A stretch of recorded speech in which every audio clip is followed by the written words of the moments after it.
Pepitone here, Psych'd on baseball cards. Looks like my audio is going to be off a little bit. I don't know how to fix this on this new phone. So anyway, bear with me.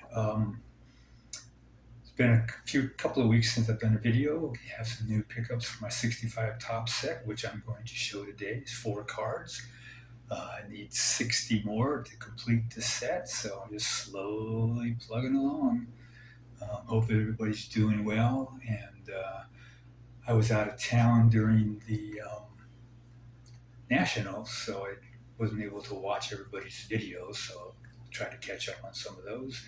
And hope everybody's doing well. And I'm going to turn this camera around and show you what my pickups are. Okay, first up we have Johnny Lewis. Johnny played 4 seasons from 64 through 67. His first year was with St. Louis, then he spent the last 3 years with the Mets. In 61, while playing winter ball in Venezuela, back home, a tragedy struck his family as his wife was killed in a car crash, leaving him with 2 infant sons to raise. His mother helped raise the children so he could continue his baseball career. After the 64 season, he was traded to the Mets. He hit .245 and 65 on a Mets team whose overall batting average was .221. His 15 homers in 65 were tied for third most on the team, and he had 45 RBI. Lewis is remembered for hitting a leadoff home run in the 11th inning of a game on June 14th in 65 off pitcher Jim Maloney of the Cincinnati Reds, who had pitched 10 no-hit innings up until then and had K'd Lewis 3 times. Asked about his game-winning blast, Johnny redirected the spotlight to Maloney's outstanding performance.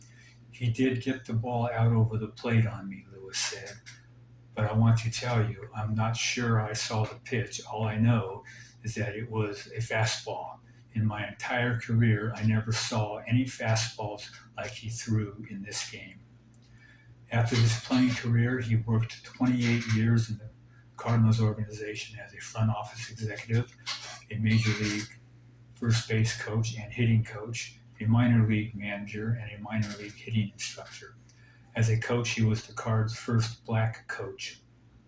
From '99 till 2001, Lewis was the Houston Astros minor league hitting coordinator. After the 2001 season, he was named roving hitting instructor by the Astros. He was a career .227 hitter, 22 home runs, and 74 RBI. All right, there's Mr. Johnny Lewis. There's the back. Check it out. Next up, we have Bubba Phillips. Bubba played 10 years from 55 through 1964 with the White Sox, Cleveland, and Detroit. He did not play in 65. He played baseball and football at Southern Mississippi. He was a really good football player, playing cornerback and running back. In his 32 college games, he had 25 interceptions and 2,527 rushing yards. He supposedly signed a contract to play with the 49ers, but did not report to the team. He chose baseball instead due to a looser eligibility rules. He was able to play baseball while still in college, so he signed with the Tigers in 1948 and played in the minor leagues and graduated Southern Mississippi in 1950. The back of his 1958 baseball card says he loved football so much he dreamed of becoming a football coach someday. After the 1952 minor league season, he was drafted by the Army to serve during the Korean War. He made the Tigers' opening day roster playing left field in the very first game of the Kansas City Athletics in Kansas City. He went 0 for 3. He appeared in 95 games that season, hitting .234 with 3 home runs and 23 RBI. He had a decent career. He hit .255 with 62 home runs and 356 RBI. He went into real estate after retiring from baseball, taught tennis, and was in the 1981 movie about Satchel Paige, Don't Look Back, starring Lou Gossett Jr. Phillips played Coach Hardy in the movie.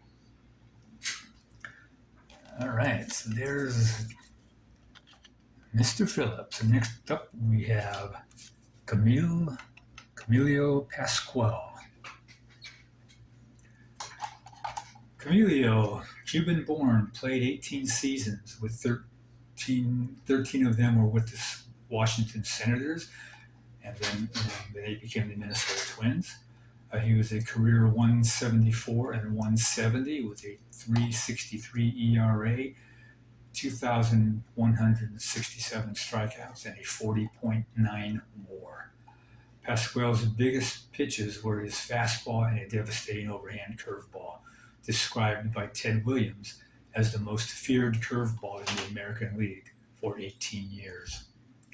On opening day in 1960, Washington's last season before moving to Minnesota, Camillo set the team and American League opening day strikeout record with 15 strikeouts in a game. The record had been held by Walter Johnson at 14 strikeouts.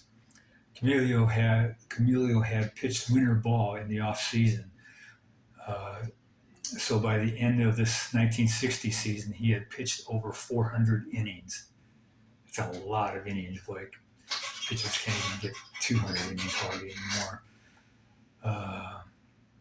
His peak seasons were from 1959 through 1964, winning 100 games and losing 66. He was a 7-time All-Star, 3-time AL strikeout leader, and is in the Twins and Cuban Hall of Fame. After his playing days, he was the Twins pitching coach for a couple of years, then became an international scout with several teams until he was almost 80 years old. His biggest signing was Jose Canseco.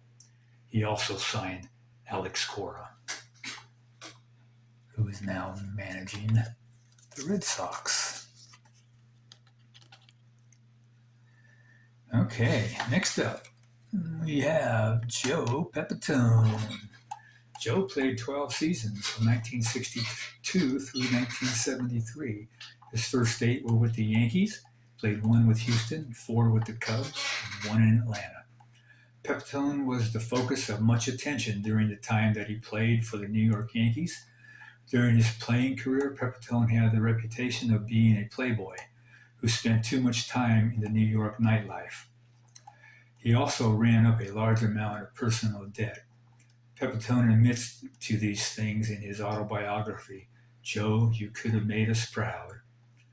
A flashy, often unpredictable free spirit who could play the outfield or first base, he broke in during the 1962 season at the age of 21, and then in 1963, 64, and 65, he was named to the All-Star team, primarily because of his power.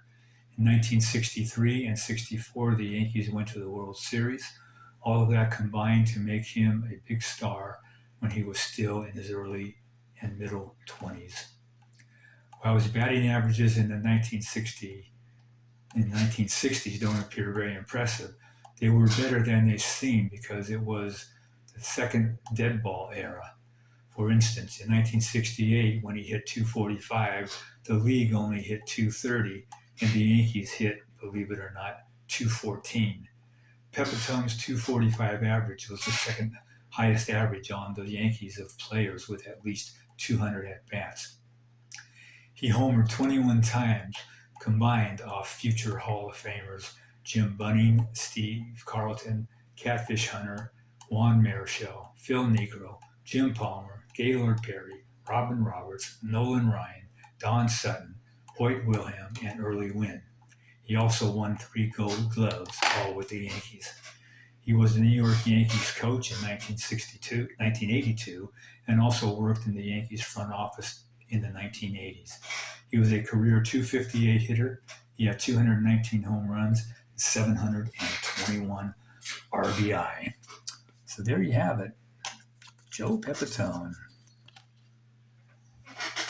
And in the background, I have the 2009 Bowman Chrome Zach Wheeler when he was draft picks prospect autograph, X-Fractor in a PSA 9.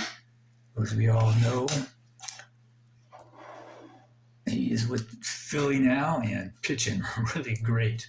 MLB called him a lighter DeGrom this morning when I was watching it. So good to see Wheeler. He had some arm issues in the beginning. I believe he also had Tommy John surgery. But man, is he on fire now. So anyway, there you go. Hope everybody enjoyed the video. And until next time, everybody, take care. Bye-bye.